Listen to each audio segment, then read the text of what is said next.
मित्रांनो, आज आपल्या तुरीची जी आहे ती लागवड चालू केली आपण. तर आता लागवड कशी कशी केली, काय काय नियोजन केले, सविस्तर माहिती तुम्हाला मी सांगणार आहे. अशा पद्धतीने जर तुम्ही तुरीची लागवड करताल तर तुम्हाला सहजरित्या तुरीमध्ये 11 ते 12 क्विंटलचं उत्पादन होणार आहे.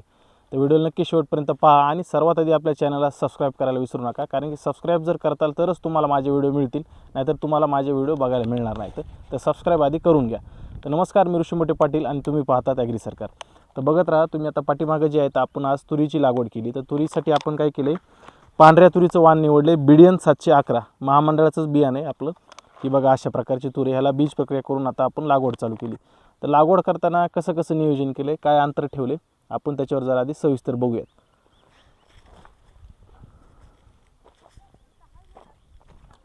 तर बघा, तर मित्रांनो आता बघूयात की आपण तुरीसाठी जे आपण बेड काढले तर पाठीमागे 8 दिवसापूर्वी, तर लागवडीचं अंतर काय ठेवले आपण. तर बघा 4.5 फुटाची जी आहे तर 8 दिवसापूर्वी आपण बेड काढले. आता तूर लागवड करताना तुम्हाला ह्या बेडच्या सेंटरला तुरीची लागवड करायची, इकडे बाजूला करायची नाही, तिथं करायची नाही किंवा इथं मध्येही करायची नाही. सेंटरला तुम्हाला तुरीची लागवड करायची. एका जागेवर 2 बी घ्यायचे. तर 2 बी अशा तुम्ही माती आड करायचे. तर 3 इंच 2 इंच अशा अंतरावर जरी पडलं तरी बाद झालं, जास्त वरही करू नका, उघडं बी राहील ही काळजी घ्यायची आपल्याला. त्याच्यानंतर 2 बियातलं अंतर आपल्याला किंवा 2 रोपातलं अंतर किती ठेवायचं आहे, तर आम्ही ठेवले 1.25 फूट ते 1.5 फूट, म्हणजे 4.5 बाय 1.25 किंवा 1.5 फुटावर आमच्या तुरीची लागवड झाली. निखळ तूर आहे, याच्यामध्ये आंतरपीक कोणतंही घेतलेलं नाही आहे. आता ह्याच्यामध्ये काही जण अजून काही पद्धती वापरू शकतात. कशा की आता ह्या बेडवर जर तुरीची लागवड केली तुम्ही, तर तो बाजूचा एक बेड रिकामा सोडून द्या, पलीकडच्या बेडवर लागवड करा, म्हणजे मध्ये 8-9 फुटाचं अंतर राहील. किंवा तुम्ही पट्टा पद्धतीनुसार सुद्धा करू शकतात. म्हणजे हे सलग 2 जे बेड आहेत जोडओळ पद्धत, ह्याच्यावर तुरीची लागवड करायची. मधल्या बेडवर तुम्ही आंतरपीक घेऊ शकता. परत पलीकडचे 2 बेड जे आहेत ते जोडओळीचे तुरीची लागवड करू शकता. ह्या 2-3 पद्धतीपैकीच तुम्ही लागवड करा. आमची मध्यम जमीन आहे, त्यामुळे आम्ही इथं जी आहे ती सलग 4.5 फुटाच्या बेडवर लागवड केली, आणि जी भारी जमीन आहे तिथं आम्ही पट्टा पद्धतीनुसार लागवड करणार. हे झालं मित्रांनो लागवडीचं अंतर, आणि तुम्हाला वाणही सांगितलं मी कसं नियोजन केले.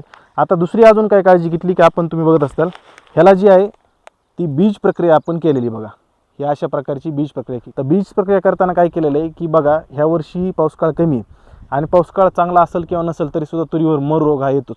त्याच्यामुळे आपण ह्याला ट्रायकोडर्माची बुरशीनाशकाची बीज प्रक्रिया केलेली, आणि तसंच ह्याला एक कीटकनाशक थायमेक्टोझॉन सुद्धा लागले. म्हणजे सुरुवातीच्या पहिल्या महिन्याभरापर्यंत फवारणी करायची गरज पडणार नाही, आणि किडीचा प्रादुर्भाव सुद्धा कमी होईल.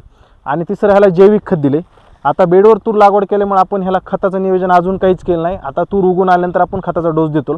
सुरुवातीला तर काहीच टाकलं नाही, त्याला डायरेक्ट महाजैविकची खताची बीज प्रक्रिया केली, बुरशीनाशक कीटकनाशक केली, सगळं कॉम्बिनेशन केलं, आणि अशा प्रकारे तुरीची आज लागवड करून घेतली. आता आज लागवड झाल्यानंतर उद्या जी आहे ते आपण तणनाशकाची फवारणी करणार आहे. त्यामध्ये पेंडीमिथिलिनचा वापर करणार आहेत. आणि कुठं कुठं बघा, आता हे दिसत असेल तुम्हाला, मागच्या वर्षीचा हरभरा हा उगवून आलेला आहे. त्याच्यानंतर हे असं दुधानी, त्यानंतर गवत दिसायला लागले, कुठं कुठं केना दिसायला लागला. हा बघा, हा झाला केना. मग आता हे जे असं 2 पानावरचं जे तण उगवून आलं असेल, तर ह्याला काय करायचं, पेंडीमिथिलिनसोबतच तुम्ही 100 ml राऊंडअप मिक्स करायचं प्रतिपंपाला, आणि फवारणी घ्यायची. सगळं रान क्लिअर होतं, पेंडीमिथिलिन बी मारतं आणि उगवून आलेलं तण राऊंडअप मारतं. अशा प्रकारे सुंदर नियोजन जर केलं तर तुरीमध्ये सहजरित्या 11 ते 12 क्विंटलचं उत्पादन येणार आहे. आणि आपल्या चॅनलवर तुरीबद्दल बऱ्याचशा व्हिडिओ टाकल्या आहेत, त्यासुद्धा तुम्ही पाहून घेऊ शकता. तसंच शेतकरी बंधूंना ज्यांना मार्गदर्शन पाहिजे त्यांनासुद्धा सेवा उपलब्ध केलेली, खालील दिलेल्या क्रमांकावर सुद्धा तुम्ही संपर्क मला करू शकता. व्हिडिओला जास्तीत जास्त लाईक आणि शेअर करायला विसरू नका.